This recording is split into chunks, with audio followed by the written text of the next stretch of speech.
ఎట్టకేలకు రైలు బయలుదేరింది. ఎంతమంది వలస కార్మికుల గోస ఆదేశ్ రవి గొంతులో వినపడిందో. వేల కొద్ది వలస కార్మికులను తీసుకొని తెలంగాణ నుండి జార్ఖండ్కు. ఆదేశ్ రవి, నీ ఒక్కడిదే కాదు ఈ పాట. నీ పాటకి కదిలిపోయిన లక్షల మంది, కోట్ల మంది కోరిక కూడా అదే. అందరిలోనూ ఒకటే బాధ, సారూప్యత. ఏమో, నీ గొంతులో పలికిన ఆర్తి ఏపీ తెలంగాణ దాటి, వింధ్యను దాటి విధాన నిర్ణేతల హృదయాలను కూడా ఏదో ఒక రూపంలో తాకిందేమో, ఎవరికి తెలుసు. ఇంటికాడ పిల్లా జల్లా ఎట్ట ఉండ్రో, నా ముసలి తల్లి ఏమి పెట్టి సాదుతుందో అని నువ్వు పాడిందాకా వలస కార్మికుల కష్టాలు కేవలం సమాచారం మాత్రమే. నువ్వు గొంతు విప్పాకే కదా అది సంవేదనగా మారింది. గుండె బరువెక్కింది.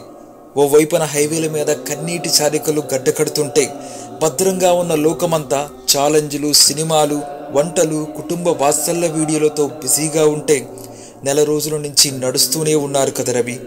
పిల్లలను చంక వేసుకొని ఆకలి దప్పులతో, తెగిన చెప్పులతో, నెర్రలిచ్చిన పాదాలతో 100 మైళ్ళ నడక, దారిలో రాలిపోయిన వాళ్ళెందరూ.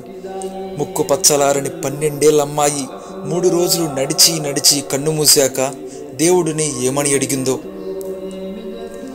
వేలల్లో లక్షల్లో రహదారుల పొడవునా రైలు పట్టాల వెంబడి నడుస్తున్న విషాదాన్ని చూసి చూసి నేనే నడుస్తున్నట్టుగా ఉందన్నా అన్నావు.